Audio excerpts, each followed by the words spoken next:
자, 여러분 안녕하십니까. 이번 이야기는 시청자 사이먼님께서 이야기를 들려주실 거고요. 이번 이야기 살짝 좀 특이합니다. 귀신과 어쩌다가 인터뷰를 하게 된 이야기인데, 저는 이런 경우를 본 적은 없거든요. 원래 귀신을 보시는 분이면 그럴 수 있어요. 어떤 사연이 있었느냐라고 물어보면서 대화를 할 수 있는데, 진짜 우연치 않게 인터뷰를 하게 된, 그것도 귀신 보는 사람도 아니었던 분이 그렇게 하셨던 이야기인데, 어떤 내용일지는 같이 한번 들어보도록 하겠습니다. 여보세요. 아이고, 사이먼님. 아유, 안녕하십니까. 아이고, 반갑습니다. 목소리를 이렇게 들으니까 또 새롭습니다. 아이고, 고맙습니다. 일단은 사이먼님 제가 시작 전에 간단하게 소개를 해드렸는데, 아니, 네. 원래 귀신을 보시던 분들도 아니고, 근데 귀신과 네. 인터뷰를 할 수 있었던 기회가 있었다. 네, 그렇습니다. 도대체 어떤 이야기인지는 저희가 한번 들어봐야 될 것 같아요. 예, 알겠습니다. 알겠습니다. 그럼 바로 출발을 해보도록 할게요. 렛츠가! 길이십니다. 사이먼.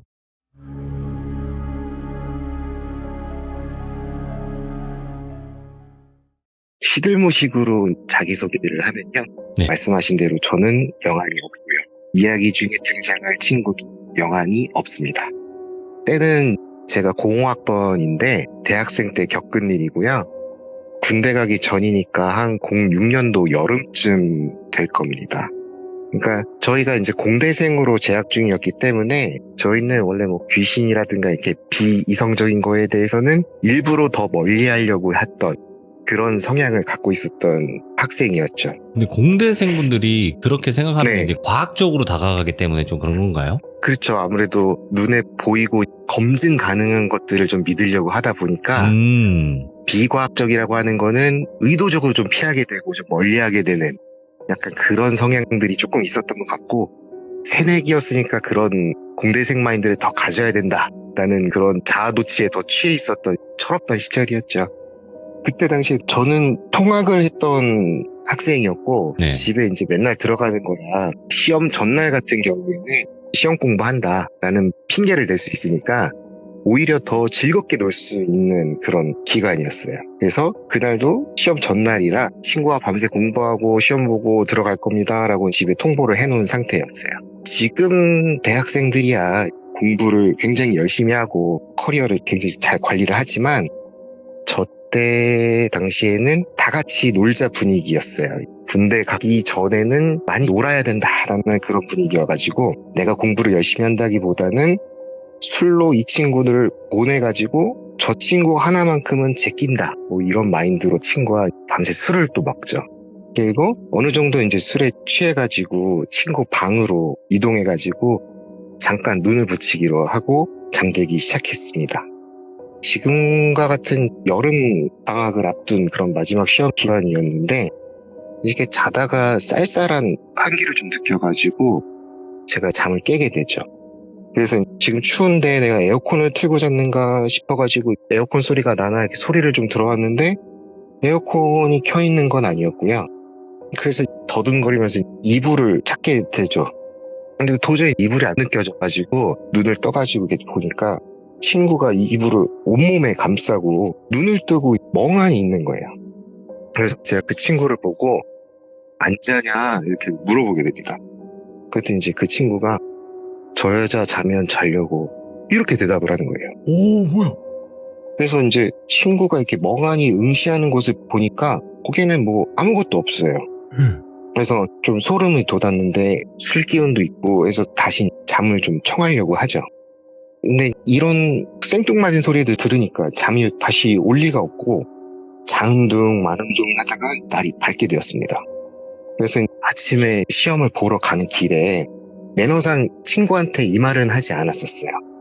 그러니까 시험이 끝나고 나서 그 친구한테 야, 너 때문에 시험을 망쳤다 라는 핑계를 친구한테 막 투덜투덜 댔죠, 제가. 예. 어젯밤에 네가 헛소리 해가지고 내가 무서워서 잠을 좀 설쳤다. 너 어떡할 거냐, 나 시험도 다 망쳤다. 그랬더니 그 친구는 그냥 개운한 표정으로 뭔 소리야 하면서 아무것도 기억을 못하는 거예요. 오. 그래서 제가 주저리 앞에 있었던 얘기를 다 친구한테 해줬죠. 근데 이 친구는 전혀 기억을 못하고 저를 이제 시덥지 않은 꿈꾼 놈처럼 취급을 하죠. 그래서 이제 투닥투닥 하다가 내가 진짜 꿈이었나 하면서 뭐 피곤하니까 일단 다툼 거기까지 하고 거기서 일단은 끝났습니다. 네. 그리고 며칠 뒤에 다른 교양 과목의 시험이 또 있었죠. 그래서 이제 똑같은 스토리대로 시험 공부 조금 하다가 야 우리가 무슨 공부야 뭐 수업도 잘 안 들어가는데 하면서 다시 또 술 한잔 하게 되죠. 그러면서 또 같은 패턴으로 그 친구 방에 가서 잠을 자게 됩니다. 근데 또 지난번에 느꼈던 쌀쌀한 한기를 제가 또 느꼈죠. 예. 그래서 눈을 떠가지고 이번에는 바로 눈을 떠서 이제 친구를 딱 찾았죠. 그랬더니 그 친구는 또 온몸에 이불을 또 휘감고 있고 친구는 또 똑같이 멍하니 한 곳을 지난번에 보고 있었던 그곳을 또 보고 있었던 거예요. 그래서 그래 내가 맞았다 라는 생각이 1차적으로 들고 친구한테 제가 말을 겁니다. 왜 뭐 또 저 여자 자면 잘라고? 제가 이렇게 막 물어봤어요. 그랬더니 친구가 한 3초 정도 있다가 좀 멍하니 이렇게 대답을 하는 거예요. 오. 근데 일단은 무섭죠. 예. 일단은 그때 당시에 너무 무서웠는데 근데 그때 바로 든 생각이 증거를 남겨야겠다 오. 라는 생각이 좀 들었어요. 그래서 휴대폰을 딱 꺼내가지고 그 당시 제가 썼던 휴대폰이 모토로라의 그 레이저라는 폰이 있었어요. 와, 굉장히 전설이지. 예뻤어요. 예, 이뻤죠. 그걸 눌러가지고 동영상 촬영을 이렇게 딱 눌렀어요. 예. 그래서 제가 이제 친구한테 질문을 하게 되는 겁니다. 저기 여자가 있어? 한 3초 있다가 이름이 뭐야? 이름이? 허공에다 대고 얘가 얘기를 합니다. 이름이 뭐예요? 이게 이름이 나와야 되는데 이 친구가 하는 대답에서는 끝을 흐리고 이 친구는 이제 제가 한 말을 공중에다 뱉긴 하는데 답을 들을 수가 없는 거예요. 이름이 뭐냐고 물어봤으면은 이름을 알려줘야 되는데 네. 뭐 이러면서 단어를 제가 알아들을 수가 없는 거예요. 그래가지고 일단은 제가 생각나는 대로 막 질문을 하게 됩니다. 야, 젊은 여자야? 20대야? 30대야? 무슨 옷 입고 있어? 하얀 옷 입고 있어? 뭐 이렇게 하면서 계속 제가 생각나는 대로 그냥 질문을 던졌어요. 예. 그러면서 그걸 이제 휴대폰으로 찍고 기록을 하고 있었죠. 네. 그리고 아침이 됐어요. 똑같이 시험 보러 가는 길에 매너상 친구한테는 아직 얘기를 하지 않고 네. 시험이 끝나기를 기다렸습니다. 뭐 그때는 이제 시험이 중요한 게 아니었어요. 이게 너무 궁금해가지고. 그래서 시험이 끝나고 나서 이 친구한테 말해줬죠. 너 혹시 뭐 목류병 같은 거 있어? 아니면은 너 자고 나서 몸이 좀 피곤하거나 뭐 그러지 않아? 그랬더니 이 친구는 저보고 또 헛소리 한다고 막 이렇게 핀잔을 주게 됩니다. 그래서 인정할 수밖에 없는 제가 네. 촬영한 증거 영상을 보여주죠. 뭐 이거 안 믿을 수가 친구한테. 없지. 예. 그죠? 그 당시 이제 휴대폰 용량이 뭐 지금이야 이렇게 되지만 용량 때문이었는지 배터리 때문이었는지 모르겠지만 10초에서 15초가량 정도의 제 친구가 공중에다 대고 막 얘기하는 그런 모습이 이제 찍혀 있는 거를 친구가 이제 확인을 하게 됩니다. 그래서 친구는 멘붕이 왔죠. 자기는 기억 못하는 자기가 얘기하고 있는 게 딱 고스란히 찍혀 있으니까 멘붕이 와가지고 시험 기간이 끝나고 나면은 지방으로 다시 내려가는 친구들도 있겠지만 때에 따라서는 계절학기도 들어야 되고 모두 하고 해서 계속 계약을 이어간단 말이죠. 근데 뭐 계절학기고 뭐고 얘는 지금 그런 게 중요한 상황이 아니었어요. 당장 이사를 해야겠다 알아보겠다고 하고 막 난리가 난 거 멘붕이 와가지고. 근데 친구를 설득을 했죠. 야, 너 지금 너 돈이 어디냐? 대학생이 돈이 어딨어? 하면서 냉정하게 한번 생각을 해보자. 보통 터가 이상하거나 뭐 이런 가위 눌리고 뭐 이런 집이면 다른 집보다 더 싸야지. 네가 사는 집은 다른 시세하고 별로 다르지가 않잖아. 두 번째로는 귀신이 너를 괴롭힌 건데 너는 다음날 아무렇지도 않잖아. 그래서 그러네 뭐 이렇게 생각을 하다 보니까 어쩌면은 저 귀신은 좀 착한 애고 너한테 원하는 게 있지 않을까? 우리 좀 이거를 해볼까? 네가 좀 해결을 해야 될 것 같아 이렇게 얘기를 했더니 우리한테 원하는 게 있다는 겁니다. 예. 그래서 아니 나는 아니고 넌 여기 살고 있으니까 네가 원하는 거야. 이렇게 야 내가 기억을 못 하잖아. 네가 질문을 해서 그걸 기억을 해야지. 이거 같이 해야 돼 라고 하면서 같이 이 사건을 파헤치게 됩니다. 이렇게 인터뷰가 그래서- 되는구나. 그래 같이 하자. 와. 이렇게 해서 이제 의기투합을 하게 됐죠. 일단 지금까지 우리가 알고 있는 상황을 조금 종합하자면 복잡한 질문을 하면은 대답을 들을 수가 없었고 그리고 이제 다음날 되면은 친구는 전혀 기억을 못한다. 네. 그래서 질문은 yes or no로 간결하게 답할 수 있는 걸 해야 된다. 네. 그래서 저희가 이제 그 주변에서 있었던 일들을 조금 조사하면서 이게 좀 가능성 있는 일들을 동네 어르신한테도 물어보기도 하고 뭐 신문 기사를 찾아보기도 하고 하면서 조사하는 시간을 좀 이렇게 낮에 좀 활용을 했죠. 오. 그 지역의 이제 뭐 강력 사건들 중심으로 조사도 하고. 근데 이제 그런 사건들을 막 조사를 하는데 대부분의 이름은 김땡땡 뭐 이땡땡 뭐 가로하고 뭐 이렇게 나이 나오고 그냥 이 수준이고, 그러니까 질문을 해서 확인할 수 있는 그런 상세한 정보들은 뉴스에까지는 나오지가 않더라고요. 그리고 뭐 지역명 같은 것도 나오면 좋겠지만 그런 것도 아니고 해서 비슷한 사건들만 뭉뚱그려서 친구 방으로 가서 저희가 인터뷰할 준비를 마치고 잠을 청했습니다. 근데 준비를 하고 나서 그런지 긴장을 해서 그런지 잠도 안 오고 오. 그래서 몇 번을 시도했는데도 그런 상황이 안 일어났어요. 그래서 이거 술을 안 먹어서 그런가 보다 하면서 술을 또 마시고 친구 방으로 와서 잠을 자게 됩니다. 이렇게 딱 잠을 자는데 그 딸사람 그 한기가 갑자기 또 느껴져가지고 제가 눈을 바로 떴어요. 예. 그러면서 친구를 딱 보니까 이불을 또 꽁꽁 싸매고 멍하니 한 곳을 보고 있었죠. 그래서 지금도 그 여자 있어? 그러니까 그럼 그 여자한테 한번 말 걸어볼게 하면서 질문을 이어나가게 됩니다. 혹시 우리가 도와줄까요? 우리가 도와줄까요? 네. 이건 이제 친구가 하는 얘기예요. 예. 대답이죠. 귀신의 대답인 거죠. 그렇죠, 결국엔. 그렇죠. 제가 한번 질문을 하면은 그 친구가 허공에다 대고 질문을 하고 이어지는 대답을 듣고 이 친구가 다시 뱉어내는 과정이에요. 예. 다른 사람이 당신을 해쳤습니까? 해쳤습니까? 네. 우리가 범인을 잡아줄까요? 잡아줄까요? 아니요. 범인이 이미 잡혔어요? 네. 근데 이 범인이 잡혔다고 했는데 왜 원한이 있는 건지 이해가 안 되는 거예요. 그래서 계속 생각을 하다가 혹시 범인이 잡혔다가 풀려났나요? 라고 물어봤죠. 네. 그랬더니 네. 이런 대답을 얻었어요. 그럼 우리가 도대체 뭘 해줘야 될까? 더 이상 이걸 뭘 어떻게 해야 되는 건가 막막해가지고 우리가 돈을 도대체 어떻게 뭘 더 해줄까? 라고 그냥 다 포기하고 물어봤어요. 네. 그랬더니 멍하니 한 곳만 보던 친구가 고개를 슥 돌리고 또 한 방향을 쳐다보는 거예요. 여기까지만 해도 저는 너무 소름 돋았어요. 오. 그렇게 밤이 지나고 날이 밝았습니다. 친구하고는 이 내용을 공유를 했죠. 그러면서 예전에 일어났던 일들을 찾아보다가 가장 의심되는 사건을 하나 추려냈었어요. 네. 저희가 찾은 사건이 옆집 사는 어떤 남자가 여대생을 범하려다가 발생했던 사건이었어요. 마침 보니까 친구의 방은 그냥 이제 정상적으로 제 친구가 이제 세입자로 살고 있는 방이었고, 네. 그 옆방은 사람이 드나든 거를 한 번도 못 봤대요. 그래서 이제 저희가 띵동띵동도 해보고 옆에 가서 불러도 보고 했는데, 예. 최종적으로는 사람이 살지 않는 방으로 저희가 확인을 했어요. 그래서 제가 그 방에 들어가고 싶다고 건물주한테 연락을 했었어요.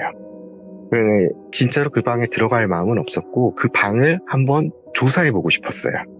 그래가지고 건물주한테 제가 친구인데 비슷한 공간에서 같이 살면서 공부하려고요 이런 식으로 해서 건물주한테 연락을 했었고, 건물주가 와가지고 저희가 방 이제 보라고?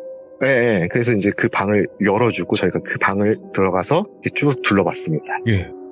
진짜 오랫동안 사람이 살지 않은 티가 굉장히 많이 나던 방이었어요. 그래서 건물주한테 저희가 사실은 이러이러한 일이 있어서 이 방을 한번 보고 싶었고 하면서 이 앞에 있었던 일들을 이렇게 쭉 설명을 했어요. 그리고 혹시 이런 내용 관련돼서 아시는 내용이 있는지 있으면 좀 우리 너무 궁금하니까 좀 알려달라. 내 친구가 여기서 잠을 못 자고 이렇게 헛소리한다 하면서 그 증거들 영상 막 이렇게 보여주고 막 했어요. 이제 건물주가 자기가 아는 내용을 말해주는 거예요. 실제로 그런 사건이 있었고 어떠한 유력한 용의자가 잡혔었다가 변호사를 잘 썼는지 풀려났었대요. 풀려났던 이유는 피해자한테 발생한 자상이라든지 그런 흉터 같은 걸 얘기하잖아요. 그런 특이한 상처가 있었는데 그 집안에서 어떤 거를 갖다가 대봐도 매치되는 흉기를 찾지 못했기 때문이라고 들었어요. 왜 칼로 찌르면은 배인 상처가 있을 거고 뭐 뾰족한 걸로 하면은 찍힌 뭐 이런 자국들이 있을 텐데 방치도 아니고 도끼도 아니고 뭐 희한하게 가지고 아무튼 그 특이한 흉기를 못 찾았기 때문에 그 유력한 용의자가 빠져나갔대요. 그러면은 이 방은 왜 사람이 안 살고 이렇게 계속 잠궈놨냐고 물어봤어요. 그랬더니 이 방에 풀려난 그 유력한 용의자가 그냥 의문사를 당했대요. 의문사를 당하고 그 다음서부터 이 방에 들어오는 사람들은 자꾸 뭐 이렇게 뭐 본다 그러고 가위 눌린다 그러고 뭐 이상한 일 겪는다고 했기 때문에 이 방 그냥 되게 오랫동안 공실로 뒀대요. 근데 아주 오랫동안 공실이었으니까 이제는 좀 괜찮지 않을까라는 생각을 하던 차에 저희가 저 방 보고 싶다고 하니까 혹시 좀 괜찮을까 싶어서 건물주가 와서 저렴하게 진짜 내줘볼까라는 마음으로 건물주는 왔던 거예요. 그래서 내용을 종합해보면 우리 그 귀신의 원한을 좀 달래주려면 그 흉기를 찾아야 되는 상황인데 이 흉기를 어떻게 찾지 생각하다가 인터뷰할 때 마지막 질문에서 제 친구가 고개를 돌렸던 방향이 갑자기 생각이 났어요. 그래서 그 방향을 벽 뚫고 이렇게 쭉 해서 가늠해 보니까 한쪽 벽에 약간 이상한 곰팡이 자국이 조금 벽지 너머로 있었어요. 누가 봐도 이게 벽에 물이 떨어졌으면은 물 방향으로 곰팡이가 피거나 뭐 이런 식으로 돼야 되는데 액자 걸어놨다가 뗀 것처럼 아무튼 뭔가 좀 볼록하고 좀 달랐어요. 그래서 어차피 사람 안 사는 방이니까 나중에 사람 들어오려면 도배 다시 하셔야 되잖아요 라고 하면서 그 부분을 저희가 확인을 합니다. 약간 석고 같은 걸로 벽에 뭐가 하나 박혀 있었고 거기 이제 삐죽삐죽하게 나온 거를 저희가 파보니까 거기서 나온 게 버니어 캘리퍼스였어요. 정밀하게 뭔가 치수 잴 때 자 역할하는 게 있어요. 그 뾰족한 게 있잖아요, 그 부분에. 그렇죠. 거기에 딱 맞닿게 하면은 약간 도끼 모양, 그러니까 장도리 모양으로 바뀌기도 하고 끝이 완전 뾰족하진 않은데 좀 뭉뚱하면서 뾰족한 그런 느낌이 있었어요. 와. 그래서 요거를 갖다가 저희가 경찰한테 넘겼죠. 경찰한테 넘기고 대조해보면 이거는 흉기가 맞는 것 같다 라고까지는 들었어요. 와. 근데 이제 당사자들이 모두 지금 없는 상황이기 때문에 달라지는 점은 없다 예. 라고 하고 저희는 이 사건을 닫게 되죠. 예. 모든 상황이 일단락 다 됐어요. 다 끝났어요. 이제 씁쓸한 마음에 왠지 그 여자 귀신도 그 방에 계속 있는 것 같고, 근데 저희가 그때 당시에 뭐 제사를 지낸다거나 그런 지식이 전혀 없었어요. 그냥 인간적으로 되게 친근한 마음이 그 귀신한테 좀 들었었어요. 그래서 저희끼리 이제 술을 한잔 하면서 그 옆에다가 술잔 하나 더 놔줬어요. 술잔 하나 놔주고 우리 방식대로 형식 없이 달래주면서 위로해주면서 그렇게 이제 술을 한 잔 또 마셨죠. 네. 그러니까 이제 술이 들어가면 원래 친구들끼리 얘기도 하고 뭐 이렇게 하는데 이런 얘기도 했었어요. 귀신 원한 풀어주면은 뭐 좋은 일이 생긴다던데 혹시 그런 건 없어요? 하면 허공에다 대고 막 우리끼리 막 농담도 하고 뭐 그렇게 해서 막 질렀었어요. 그래서 만약에 그런 거 있으면 저 여자친구가 생기게 해주세요. 저도요 뭐 이러면서 막 그냥 허공에다 대고 막 이렇게 얘기도 하고 그랬어요. 근데 이것 때문인지는 모르겠는데 제 친구는 그로부터 며칠 뒤에 다른 좋은 인연을 만나서 여자친구가 생겼고 그 여자친구가 군대도 기다려주고 뭐 이게 취준생 할 때도 힘든 시절 다 함께하고 결혼해서 지금 되게 잘 살고 있어요. 이야, 예. 그리고 이제 저 같은 경우에는 그 친구가 소개팅을 한번 시켜줬는데 그 소개팅에서 만난 사람이랑 결혼해서 잘 살고 있어요. 이거 뭐야 이게. 예. 그래서 이게 지금 와서 어떻게 생각을 해보면 예. 그 귀신이 소원을 들어준 게 아닌가라고 생각을 하고 있습니다. 아 근데 귀신은 약속 잘 지키거든요 원래. 근데 그때 당시에는 진짜로 좀 측은한 마음이 들었어요. 여대생이 죽었다고 하니까 죽은 지 되게 오래됐어도 이 정도의 사무침이 있으면 얼마나 그때 아팠을까 막 이런 생각도 들면서 인터뷰를 하면서 더 감정이입도 많이 되고 무서움보다는 되게 측은함과 진짜 도와주고 싶은 마음이 더 컸던 그런 느낌이었던 것 같아요. 진짜 특이하면서도 무섭기도 하면서도 여러 가지 이야기들이 다 섞여 있는 이야기네요. 이 한 이야기에. 네. 네, 그 사이버님의 이제 결혼 과정도 듣게 되고. 아, 예, 그렇죠. 이야, 대단한 이야기입니다, 이거, 진짜로. 거찬이십니다. 이야. 자, 그러면 어차피 이 이야기만 있는 건 아니고, 또 미스테리한 이야기가 하나 있는 것 같아요. 아, 근데 그거는 네. 무서운 얘기가 아니에요. 냉정하게 생각해보면은 무서운 얘기라기보다는 한 사람이 자신의 죽음을 준비하면서 남겨놨던 그런 얘기. 무서운 얘기는 아닌 것 같은데 이거 그래도 괜찮을까요? 어휴, 걱정하지 마시고, 예. 편하게 해주시면 될 것 같아요. 네, 몇 해 전에 저희 집안에 어르신이 돌아가셨었어요. 근데 그 어르신께서는 제가 3세대라고 표현을 하고 저희 부모님이 2세대라고 표현을 하고 그 어르신을 1세대라고 표현을 할게요. 그 1세대 어르신이 돌아가셨는데 결혼을 안 하셨어요. 예. 결혼 안 하시고 자식도 없고 그냥 이렇게 일만 하시다가 돌아가셨죠. 근데 그분의 삶을 돌이켜보면 전쟁도 겪은 세대잖아요. 어르신이니까. 그때 당시에 미군 부대에서 근무하셨어요. 그러면 이제 끝발나는 거예요. 우리나라 근현대사 중에서 가장 영향력이 있었고 미군 부대에서 한국인이 올라갈 수 있는 끝까지 올라가셨던 분이에요. 예. 그리고 저는 이제 원래 족보상으로는 고모 할머니 이렇게 불러야 되는데 여자분이세요. 고모 할머니 이렇게 불러야 되는데 할머니라는 얘기를 싫어하셨어요. 그래서 저는 대고모 이렇게 부르고 있었죠. 그런 분이 이제 돌아가신 거예요. 근데 정년을 하시고 집에 계시면서 항상 우려하셨던 게 혹시나 고독사 한 채로 죽은 지 뭐 한 1, 2주, 뭐 한 달 막 이렇게 지난 채로 옆집에서 이상한 냄새 나요 하고 사람들 들어왔다가 이렇게 발견되는 거는 너무 싫다. 아, 그게 자기가 정말 믿고 의지할 자식들이라든가 남편이라든가 이게 없는 사람들의 꿈이죠? 우려하는 점이었던 것 같아요. 네. 네. 네.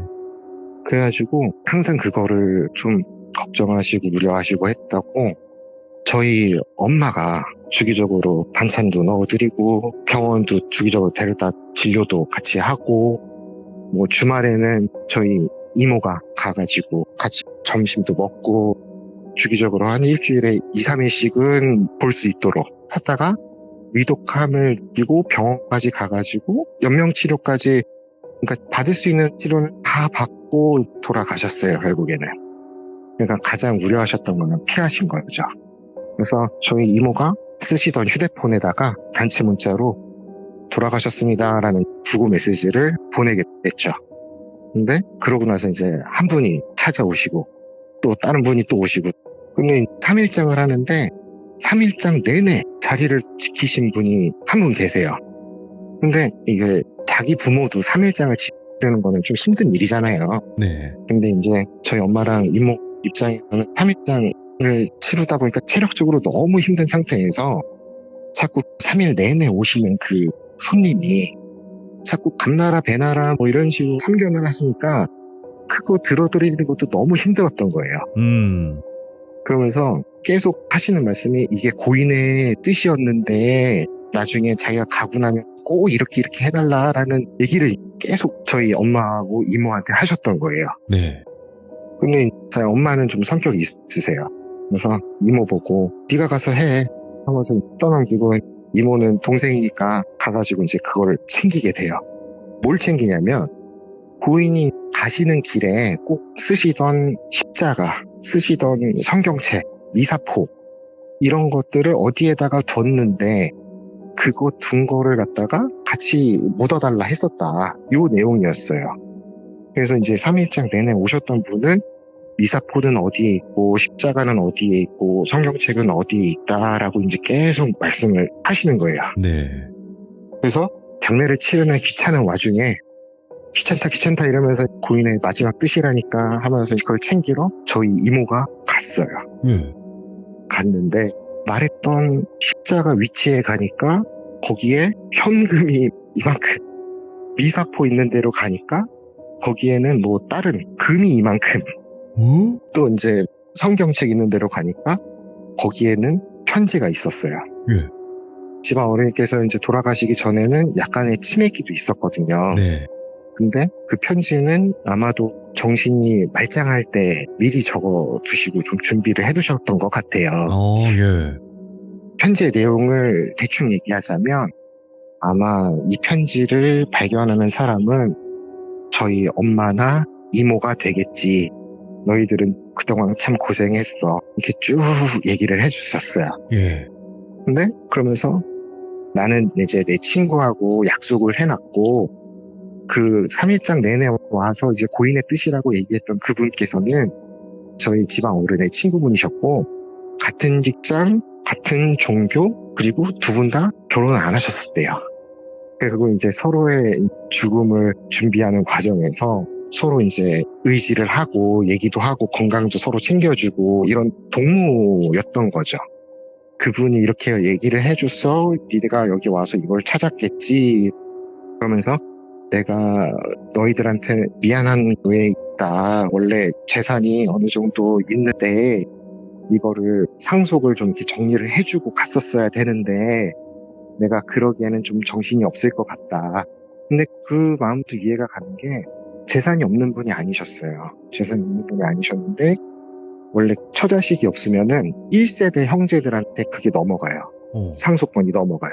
근데 이제 1세대 어르신분들도 다 돌아가셨어요. 그럼 그 사람들의 자식들한테, 그러니까 지금 2세대들한테 그게 나눠가게 되는 거예요. 근데 이제 조카들은 굉장히 많다 보니까 조카들 중에는 좀 욕심이 있는 분들도 있었고 조카분이 착하더라도 배우자가 또 욕심 있는 경우가 있어요. 그래서 워낙 그런 거에 좀 많이 뒤지셨어요.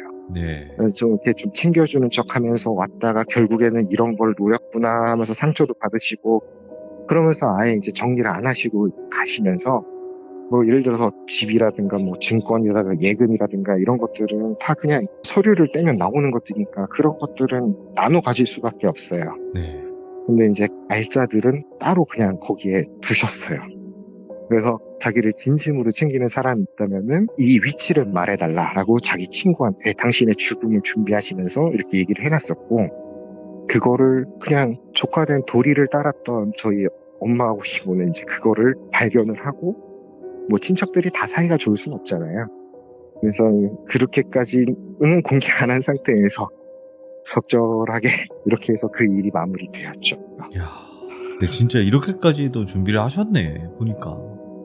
저는 뭐 이렇게 아까 처음에 말씀드렸다시피 뭐 영화를 보는 막 그런 재주는 없어가지고 네. 제가 겪은 일이 그냥 신기하고 무섭고 하면은 그 얘기를 해드릴 수밖에 없었어요. 근데 뭐 워낙 얘기들이 조금 스펙타클하지 않고 막 이래가지고 그냥 좀 쑥스럽네요. 아니에요. 이야기 너무 뭐 참신했다고 해야 되나? 되게 참신했어요. 이야기가 공포쪽 이야기가 다 다행입니다. 이제 비슷비슷할 수밖에 없는 구조로 되어 있지만 어떻게 이런 식으로 인터뷰가 진행이 됐을까? 이렇게도 네. 될 수 있구나. 이 공대생들의 이야기. 아주 그쵸, 저는 그쵸. 되게 좋게 들었고 또 두 분이 좋은 인연을 만나셔가지고 결혼하시면서 잘 살고 계신 것 같아서 너무나 좋았고 네. 그리고 마지막 이야기 같은 경우에는 진짜 이 이야기가 좀 무겁게 다가왔어요. 저한테는 개인적으로. 네, 그러니까 결혼을 안 하시고 자녀분을 만드시지 않으신 분들이 많이 계시잖아요. 이제 앞으로 더 많아질 거라고 저는 생각을 하거든요. 네, 그렇죠. 네, 그러면 결국에는 내 마지막이 정말 어떻게 될까 고민이신 분들도 많을 거라고 생각을 해요. 그쵸. 네. 예방주사나 그냥 이야기식으로 맞았다고 생각을 하고 뭔가 이렇게 진실함을 찾아서 준비할 수 있는 그런 시간이 됐으면 합니다. 아이고, 감사드립니다. 오늘 사이먼님께서 이렇게 두 가지 이야기를 들려주셨는데 너무 잘해주셨어요. 감사합니다. 감사합니다. 네, 고맙습니다. 네.